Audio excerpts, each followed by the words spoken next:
first ever factory outlet, Chandanagar, Mukunda Jewelers, opening soon. No making charges. నమస్కారం, welcome to I dream. ధర్మ మార్గం with Vijitha కార్యక్రమానికి స్వాగతం. ప్రస్తుతం మనతో పాటు ఉన్నారు ప్రముఖ జ్యోతిష్య వాస్తు పండితులు, లలిత ఉపాసకులు శ్రీ శ్రీ శ్రీ నానాజీ పట్నాయక్ గారు. ఇప్పుడు వారితో మాట్లాడదాం. నమస్తే అండి. శ్రీమాత్రే నమః. గురుగారు, ఉగాది రాబోతోంది. ఇప్పుడున్న క్రోధినామ సంవత్సరంలోంచి విశ్వవసునామ సంవత్సరంలో అడుగు పెట్టబోతున్నాం. ఎలా ఉంది విశ్వవసునామ సంవత్సరం? అసలు విశ్వవసు అంటే ఏంటి? అంటే మనకి నారదుడి యొక్క పుత్రికల పేర్లు ఈ 60 కూడా విష్ణుమూర్తి అనేటువంటి అర్థం కూడా ఒకటి ఉంటుంది, మంచి అనేటువంటి ఒక అర్థం కూడా ఉంటుంది దీనికి. ఇట్లా చాలా అర్థాలు ఉంటాయి దీనికి. అయితే ఈ క్రోధినామ సంవత్సరం అంతా కూడా గొడవలు, మనం లాస్ట్ ఇయర్ చెప్పుకున్నాం ఆల్రెడీ, అంతా ఈ గొడవలే ఉంటాయండి. దాంతోపాటు కుజుడు కూడా అధిపతి అయ్యాడు అక్కడ. ఇక్కడేమో విశ్వవసునామ సంవత్సరం. ఈ సంవత్సరానికి కారకుడు ఎవరంటే రవి. దీనివల్ల ఏమిటి అంటే, ఒకటి విశ్వవసు నామ సంవత్సరం వల్ల కొన్ని ఫలితాలు ఉంటాయి. శని భగవానుడు మనకి మీనంలోకి వెళ్తున్నాడు, దానివల్ల కొన్ని ఫలితాలు ఉంటాయి 2.5 సంవత్సరాల పాటు. అది ఎప్పటి నుంచి అంటే దాదాపుగా ఏప్రిల్ మాసం, మార్చి నుంచి స్టార్ట్ అయిపోతుంది ఆ ఫలితం అనేది. పర్టికులర్గా ఎటువంటి ఫలితాలు ఇస్తుంది అది అంటే, ఇప్పుడు ఇంతకాలం మనం రకరకాల వ్యక్తులు గొడవలు చూసాం ఈ క్రోధినామ సంవత్సరంలో. తండ్రి కొడుకు, లేదా ఇద్దరు లవర్లు, ఇంకోడోడు సినిమా ఫీల్డ్ అని అనేది అందరూ గొడవలు జరిగాయి. ఇక్కడ ఏం జరుగుతుందంటే, ఒకే ధర్మంలో ఉండే వాళ్ళు గొడవలు పెట్టుకుంటారు. అంటే ఇప్పుడు చూడండి, హిందువుల్లోనే మేము వైష్ణవం, విష్ణువు గొప్ప అంటే, లేదు శైవం గొప్ప అని ఈ గొడవలు ఎక్కువ అవుతాయి. అదే క్రిస్టియన్స్లో కూడా క్యాథలిక్ లేదా మరియమ్మను పూజించే వాళ్ళు ఉంటారు, అందులోనే యేసును పూజించే వాళ్ళు ఉంటారు. వీళ్ళలో వీళ్ళకి గొడవలు రావడం. అన్నిటికంటే కూడా ఎక్కువగా ఇవి శైవము, వైష్ణవము, వీటి మధ్యని అది అలాగ పెరిగి ఒక 2.5 సంవత్సరాలు. అది కూడా ఒక రకంగా భగవంతుడు చూపించేటువంటి లీలే. అంటే మనకందరికి తెలియడం కోసం. ఇప్పుడు దీనిలో పరిపూర్ణమైనటువంటి జ్ఞానం ఉన్న వ్యక్తి ఒకే పరమాత్మ ఇన్ని రూపాల్లో ఉన్నవాడని అర్థం చేసుకుంటారు. విష్ణువు, శివుడు, అమ్మవారు, గణపతి కావచ్చు, స్కందుడు కావచ్చు, ఒకే పరమాత్మ యొక్క శక్తి ఇదంతా అర్థం చేసుకుంటారు. లేని వాళ్ళు ఏంటంటే ఈ గొడవలు ఎక్కువ అవుతాయమ్మా. మీనంలోకి శని వెళ్తున్నాడు కాబట్టి గుర్తుపెట్టుకోండి మీరు ఇది. అలాగే మనకి ఒక 1.5 సంవత్సరం నుంచి కూడా భూముల యొక్క ధరలు ఆగిపోయి ఉన్నాయి. అవునండి, 1 సంవత్సరం 3 నెలల నుంచి. అవును, జూన్ వచ్చిందంటే కేతు మారాడు అంటే భూముల ధరలు చక్కగా పెరుగుతాయి. రియల్ ఎస్టేట్కి కొంచెం ప్రాణం వస్తుంది జూన్ నుంచి. గుర్తుపెట్టుకోండి, రియల్ ఎస్టేట్ ఏజెంట్లు అంతా ఊపిరి పీల్చుకుంటారు. రేటు పెరగడమైనా బిజినెస్ అదే రకంగా పెరుగుతుంది, రేట్స్ కొంత మార్పు వస్తుంది. రేటు బిజినెస్ ఉంటేనే రేట్ ఉంటుంది, లేకపోతే రేట్ రాదు మీకు. ఇప్పుడంతా ఆగిపోయి ఉన్నాయి ఎక్కడికక్కడ. జూన్ నుంచి కొంచెం వాటికి బాగుంటుంది. అదేవిధంగా ఈ సంవత్సరానికి అధిపతి రవి కాబట్టి, రవి ఆరోగ్యానికి కారకుడు. ఆరోగ్యానికి, పొలిటికల్ వాటికి, రాజుకి కారకుడుగా చెప్తూ ఉంటారు. అందుకని ఏంటంటే కొన్ని ఈ క్యాపిటల్స్ విషయంలో సెకండ్ క్యాపిటల్స్ రావడం కానివ్వండి, లేకపోతే గవర్నమెంట్ కొన్ని నిర్దిష్టమైనటువంటి కొన్ని నిర్ణయాలు తీసుకోవడం కానివ్వండి, మనకి కొన్ని ప్రాణాంతకమైనటువంటి రోగములకు రవి ఆరోగ్యానికి కారకుడు కాబట్టి ఔషధం కనిపెట్టడం కానివ్వండి, ఇవి జరుగుతాయి. ఇప్పుడు క్యాన్సర్ లాంటిది ఉంది, అలాంటి వాటికి ఏదైనా కొత్త ఔషధం కనిపెట్టడం. లేనట్లయితే ఆరోగ్యపరమైనటువంటి విషయాల్లో గవర్నమెంట్ కొన్ని నిర్ణయాలు తీసుకొని ప్రజలకి కొంచెం ఆరోగ్యం అందేటువంటి ఈజీగా కొంచెం. అంటే ఇప్పుడు చూడండి, ఇప్పుడు ఏదైనా హెల్త్ ఇష్యూ వచ్చిందనుకోండి, హాస్పిటల్కి వెళ్తే వేలు లక్షలు అయిపోతుంది. ఎందుకు అంటే గవర్నమెంట్ హాస్పిటల్ సరిగ్గా లేవు మనకి. ఉన్నాయంటే దానిలో ఉండే ఫెసిలిటీస్ అది ప్రైవేట్ హాస్పిటల్లో ఉన్నంత ఇదిగా ఉండట్లేదు. సో అది. అదేవిధంగా ఈ పొలిటికల్ కారకులు ఎవరైతే, రవి మీద కేతు వస్తున్నాడు ఈ సంవత్సరం కాబట్టి ఏమవుతుంది అంటే, ఇక్కడ కొంచెం పొలిటికల్లో ఉండేటువంటి వారికి పదవి మార్పులు, గవర్నమెంట్లో పెద్ద దీంట్లో ఉండే వాళ్ళకి పదవి మార్పులు, కొంచెం పీఠాధిపతులకు కూడా కొంత ఇబ్బంది రావడం. ఇబ్బందులు అంటే కొంచెం వాళ్ళ హెల్త్ పరంగా కావచ్చు, ప్రాణపరంగా కావచ్చు కొంత ఇబ్బంది. ఎందుకంటే మీనంలో సంచరించేటువంటి శని రాహుతో కలుస్తున్నాడు కూడా. మీనరాశి, ధనస్సు రాశి అనేటువంటిది ఆధ్యాత్మిక రంగాల్లో ఉండేటువంటి వారు, ధర్మానికి సంబంధించిన స్థానాలు అవన్నీ కూడా. సో మొదటి 2-3 నెలలు దాని ప్రభావం ఎక్కువగా ఉంటుంది. ఈ అనవసరమైనటువంటి గొడవలు, అసలు అంతా ఒకటే పరమాత్మ అనేటువంటి భావన మర్చిపోయి పిచ్చి పిచ్చి గొడవలు చేసుకోవడం, ఇట్లాంటివన్నీ కూడా పెరుగుతాయి. ఇప్పుడు జిహాద్ ఎలా ఉందో ఇది ఒక విహాద్ అయిపోతుంది, విష్ణువు గొప్పది అని, శైవం గొప్పదని అని చెప్తున్నా నేను మీకు. అట్లా అంటే మిడిమిడి జ్ఞానంతో గొడవ పెట్టుకోవడం, ఇది ఒక రకంగా ఏంటంటే అసలు నిజమేంటో తెలియడం కోసం కూడా అప్పుడప్పుడు పరమాత్మ ఇలాంటి లీలలు చేస్తూ ఉంటాడు. అదొకటి. అట్లాగే కొంచెం ఈ ఏదో కరోనా లాంటివి వచ్చేస్తా అంటున్నారు కానీ అంత రాదు, ఏదో మొత్తం లాక్డౌన్స్ అంతా ఏమీ అవ్వదు.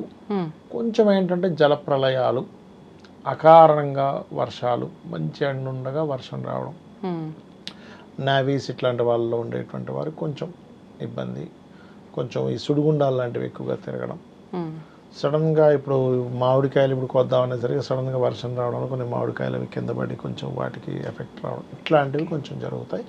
బట్ ఈ సంవత్సరం పంట పొలాలు అవి కొంతవరకు రైతులకు కొంత లబ్ధి కూడా ఉంది, లేదనేం కాదు. కాకపోతే ఏంటంటే మరి ఇట్లాంటివి ఈ నామ సంవత్సరం మంచిదే, క్రోధినామ సంవత్సరంతో పోల్చుకుంటే చాలా మంచిది. అన్ని పిచ్చి పిచ్చి గొడవలు అయితే ఉండవు. కానీ ఈ పర్టికులర్ ధర్మ సంబంధించినటువంటి వాళ్ళే మాది గొప్పదంటే మాది గొప్పదనేటువంటి ప్రభావం ఉంటుంది. ఓకే. కొంచెం అందులో మళ్ళీ రకరకాల వాళ్ళు కూడా కొంచెం క్రిస్టియన్స్, ముస్లిం, హిందూస్ ఇవి కూడా కొంత కొంత ఉంటాయి, ఉండవని కాదు. కాకపోతే ఈ శని యొక్క ప్రభావం ఇదంతా కూడా అది. మరి అంటే ఉగాది రోజు ఆచరించాల్సిన విధి విధానాలు ఏంటి మామూలుగా? ఉగాది రోజు శాస్త్రంలో చెప్పినటువంటిది ఏమిటి అంటే, మీరు చక్కగా ఉదయం 5 గంటలకి, మీకు 4 గంటలకు అలవాటు ఉంటే 4 గంటలకు నిద్ర లేచినప్పుడు చక్కగా తైలము ఒంటికి మొత్తం చక్కగా తైలాన్ని పట్టించుకొని నలుగు పిండితో అభ్యంగ స్నానము అంటారు, అది చేయాలని చెప్తుంది శాస్త్రం. ఎందుకు అంటే తైలం ఎప్పుడైతే మనం పట్టించుకొని నలుగు పిండితో స్నానం చేస్తామో 90% దరిద్రం అక్కడ పోతుంది. ఎందుకంటే మన శరీరాన్ని ఆశ్రయించి కొన్ని ఉంటాయి, అవి నెగిటివ్ ఎనర్జీస్ కానివ్వండి, అవి తైలము రాసుకొని మీరు ఎప్పుడైతే నలుగు పిండితో స్నానం చేస్తారో ఆ దరిద్రాలు ఫస్ట్ పోతాయి. అది ఆరోగ్యపరంగా ఇప్పుడు చూడండి, ఏం లేదు, ఇప్పుడు మామూలు స్నానం చేసిన దానికి తైలం పెట్టుకొని మీరు నలుగు పిండి పెట్టినప్పుడు ఇవి ఓపెన్ అవుతాయి, ఇక్కడ సన్న హోల్స్ ఉంటాయి మనకి. అవి ఎంత ఫ్రీగా ఉంటే మనం అంత ఆరోగ్యంగా ఉంటాం, మన బాడీ అంత హ్యాపీగా ఉంటుంది. మనం గనక ఫ్రీగా హ్యాపీగా ఉన్నాము, హెల్దీ ఆలోచనలు ఉంటాయి మనకి. మన వాళ్ళంత ఆలోచించి పెట్టారు ఉగాది రోజు నువ్వు ఇచ్చే, ఎందుకంటే మొదటి రోజు నీ ఆలోచన ఎలా ఉంటే సంవత్సరం మొత్తం నీ ఆలోచనలు అంత పాజిటివ్గా ఉంటాయి. అది చేసుకొని చక్కగా ఇంట్లో దీపారాధన చేసుకొని, అయితే ఉగాది రోజు ఖచ్చితంగా కొత్త బట్టలు కట్టుకోమని చెప్పింది. ఏ పండుగ కట్టుకోపోయినా పెద్ద విషయం కాదు. మరి ఏమండి పేదవాళ్ళు ఉంటారు కదా, వాళ్ళకి కొత్త బట్టలు ఎలాగా అంటే, కనీసం నిన్న వదిలిన చొక్కాలు ఇవాళ వేసుకోకుండా ఉతికైనా వేసుకోవాలి. ఓకే. అప్పు చేసేం కొనుక్కోక్కర్లేదు, శుభ్రంగా. అంతేగా నిన్న ఏదో 2-3 గంటలే వాడాను కదా, బయటికి వెళ్ళి చిప్పేసాను, మళ్ళీ ఇవాళ వేసుకుంటా లేదు అంటే రోజు మారింది అంటే వస్త్రానికి ఒక రకమైనటువంటి బ్యాడ్ ఎనర్జీ వస్తుంది. కొంతమంది ప్రత్యేకించి పండుగలకు వీటికి అనేసరికి పట్టువి ఎక్కువగా కట్టుకుంటూ ఉంటారు, అవి వెంటనే వాష్ చేయరు, అవి డ్రై వాష్ అవి కూడా కట్టుకుంటూ ఉంటారు చాలా వరకు. వాష్ చేయాలి, వాష్ చేయకుండా వేసుకోకూడదు. ఆ రోజు ఏం చేస్తారంటే, మీరు మంచి పాయింట్ తీశారు, ఏముందండి 20 అరగంట కట్టుకున్నా మరి ఇప్పేసా మళ్ళీ వేసేసుకుంటా అంటారు. అస్సలు అలా చేయకూడదు, గుర్తుపెట్టుకోండి. అలాగే ఆ రోజు ఖచ్చితంగా ఇంట్లో పూజ తర్వాత బయట ఆలయానికి వెళ్ళి పంచాంగ శ్రవణం వినాలని చెప్తుంది శాస్త్రం. ఎందుకు అంటే కేవలం ఏదో ఆదాయ వ్యయాలు తెలుసుకోవడం కోసం మాత్రమే కాదు, దానివల్ల ఆరోగ్యం మెరుగుపడుతుంది. పంచాంగాలు విన్నప్పుడు ఆయుష్ పెరుగుతుందని చెప్తుంది శాస్త్రం. వీటితో పాటు మీరు ఎప్పుడైతే మీకు పలానా ఈ సంవత్సరం ఇలా ఉంది అన్నప్పుడు మీరు ఒక ప్లానింగ్ చేసుకుంటారు, ఓకే నేను సేవింగ్స్ ఎక్కువ పెట్టుకోవాలి ఇట్లాంటి వాటి కోసం. అదేవిధంగా పశువులకి గోసేవ చేయడం, ఆ రోజు పక్షులకు నీళ్లు పెట్టడం, అందులో పర్టికులర్గా ఈ ఎండాకాలం అంతా కనుక నీళ్లు పెట్టినట్లయితే పితృదేవతలు ఆనందిస్తారు. ఎప్పుడైనా ఎండాకాలం చలివేంద్రాలు నడిపినా, పక్షులకి ఏదైనా వాటర్ పెట్టినా, కొంతమంది మారబడేసి చీమలకు కూడా వేస్తూ ఉంటారు, రవ్వ లాంటిది అలాంటివి చేసినట్లయితే ఖచ్చితంగా బాగుంటుంది. అది అలాగే ఇంకోటి ఏంటంటే ఎప్పుడు కూడా ఉగాది రోజు దూషించడము, గొడవలు పెట్టుకునేటువంటి సందర్భాలు తీసుకురాకూడదు. ఇప్పుడు ఈ మాట తీస్తే గొడవ వస్తుంది అన్నప్పుడు తీయకూడదు. ఎందుకంటే మనకి చూడండి, మీరు గమనించండి ఎప్పుడైనా మీరు, అంటే నేను ఈ సిమ్టమ్స్ చెప్తున్నా, ప్రతి ఒక్కరు ఇది గమనించవచ్చు. మనం ఎక్కడికైనా బయలుదేరుతున్నాం అనుకోండి అమ్మ, ఇంటి నుంచి బయటికి వెళ్తూ మళ్ళీ వెనక్కి వచ్చామనుకోండి, ఆ పనులన్నీ అలాగే జరుగుతాయి. మీరు వెళ్ళిన పని అబ్జర్వ్ చేయండి. ఆటంకాలు వెళ్ళి అక్కడికి వెళ్ళి 2 సార్లు వెళ్ళి రావడం అలాగే ఉంటుంది. మీరు నిద్ర లేస్తూనే ఒక స్మైల్తో హ్యాపీగా నిద్ర లేచి చూడండి, ఆ రోజు అంతా బాగుంటుంది, పాజిటివ్గా ఉంటుంది. ఓకే, అలాగే మీరు ఎవరికైనా ఒక ఫోను కలిపేటప్పుడు మీకు కలవట్లేదు ఫోన్ మాటికి, ఆ కలిసి ఏదైనా ఒక పని ప్రారంభించారనుకోండి, అక్కడి నుంచి అదంత ముందుకు వెళ్ళదు. అంటే ప్రకృతి వెరీ క్లియర్లీ ఇండికేటింగ్ మీకు, ఇక్కడ ఫోన్ కలవట్లేదు, ఏదో పని చేద్దాం అనుకున్నామంటే ఆ పని చేయడం వల్ల ఏదో రాంగ్ ఉంది, నువ్వు ఒకసారి రీచెక్ చేసుకో అని చెప్తుంది. ఒకసారి అందుకే నేను ఏం చెప్తానంటే, ఎక్కడైనా మీరు బయలుదేరేటప్పుడు అన్నీ చెక్ చేసుకోండి, ఫస్ట్ రాసుకోండి ఇవన్నీ తీసుకున్నాం లేదా. మీరు టక్కన బయలుదేరి వెళ్ళిపోవాలి. అందుకే పాతకాలం వెనక్కి పిలవకరా అనేవారు. వెనక్కి పిలిచి వెనక్కి చూసామా అంటే ఆ పని అవ్వదు, సరిగ్గా సక్రమంగా అవ్వదు, 1-4 సార్లు వెళ్ళాలి. అది మీరు ప్రాక్టికల్గా చూడొచ్చు కావాలంటే, ఎందుకంటే ప్రకృతి వెరీ క్లియర్లీ మీకు చెప్తుంది.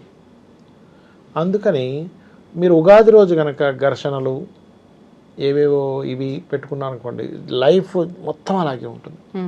ఇంకోటి ఏంటంటే, ఉగాది ఎప్పుడైతే మనకు వచ్చిందో, మనం పోయిన సంవత్సరం ఏం తప్పులు చేసాం, ఎక్కడ సమయాన్ని వేస్ట్ చేసుకున్నాం, మెయిన్గా మనం సక్సెస్ అవ్వాలంటే మనకి ఎన్ని సంవత్సరాలు మారుతున్నా, ఎన్ని కొత్త సంవత్సరాలు వచ్చినా, ఏ గ్రహాలు మారుతున్నా, మొట్టమొదటిగా మన మైండ్ మారినంతసేపు మన జీవితం మారదు. అసలు ఫస్ట్ మీరు తెలుసుకోవాల్సింది, నేను సమయాన్ని ఎలా వినియోగించుకోవాలి. ఒక 2 వ్యక్తులు ఉన్నారు, ఒక 25 ఏళ్ల పిల్లలు 2 ఉంటే, యువకులు 2 ఉంటే, ఒక వ్యక్తి ఐఏఎస్ అయితే ఇంకో వ్యక్తి అన్ని సబ్జెక్ట్స్ పోయాయి. కారణం ఏమిటి? ఇద్దరిలో కరెక్ట్గా సమయాన్ని ఒక వ్యక్తి బాగా వినియోగించుకున్నాడు, ఇంకో వ్యక్తి అంతగా వినియోగించుకోలేదు. సింపుల్, అంతే. ఇద్దరికి ఉంది అంతే సమయం కదా. ఇలా ఏంటంటే సమయాన్ని వినియోగించుకునేటువంటి ప్రక్రియ కనుక మీరు ఉగాది రోజు ఒక నిర్ణయం తీసుకుంటే ఖచ్చితంగా సక్సెస్ అవుతారు. మీరు కొన్ని అలవాట్లు మానే ముందు ఉగాది రోజు అందరికీ చెప్పేసుకోవాలి, నేను ఇది మానేస్తున్నా ఈ రోజు నుంచి. అప్పుడు అవతల వాళ్ళ ముందు మీరు తీసుకోవాలంటే కూడా ఎలాగో షేమ్గా ఉంటుంది. మానేస్తా అని చెప్పి అంటే పరువు పోతుందిరా నాకు ఇప్పుడు అనేటువంటి దాంతోనైనా మనిషి ఆపేసుకుంటాడు. అవునండి, అవి పాటించాలి, అవి మెయిన్గా చేయాలి. అంటే మార్పులు ఏమైనా రావాలి అని అంటే ఖచ్చితంగా ఆ రోజున మొదలు పెట్టాలి. లలిత కానీ విష్ణు సహస్రనామాలు కానీ ఆ రోజు పొద్దున్నే చేసినట్లయితే, ఉగాది రోజు ఉండేటువంటి ప్రత్యేకత ఏమిటంటే, ఆ రోజు మీరు ఎట్లాంటి పాజిటివ్ స్టార్ట్ చేస్తారో అదంతా సంవత్సరం అంతా ఉంటుందమ్మా. ఎందుకంటే ఆ రోజు ఉండే గ్రహాలు, ఆ రోజు ఉండే సమయం, ఆ రోజు ఉండేటువంటి తిథి, ఆ రోజు ఉండేటువంటి తత్వం అన్నీ కూడా మీకు మొత్తం ఇయర్కి మొత్తం క్యారీ చేస్తుంది అది. అందుకని చాలా కేర్గా, చాలా పాజిటివ్గా ప్రతి దాన్ని ఆస్వాదిస్తూ అలా అలవాటు చేసుకుంటూ అలా కనుక ఉండగలిగితే ఉగాది నుంచి సంవత్సరం పాటు బాగుంటుందనే కోరుకుంటున్నాను. ధన్యవాదాలండి, చాలా మంచి విషయాలు తెలియజేశారు. నమస్తే. శ్రీమాత్రే నమః.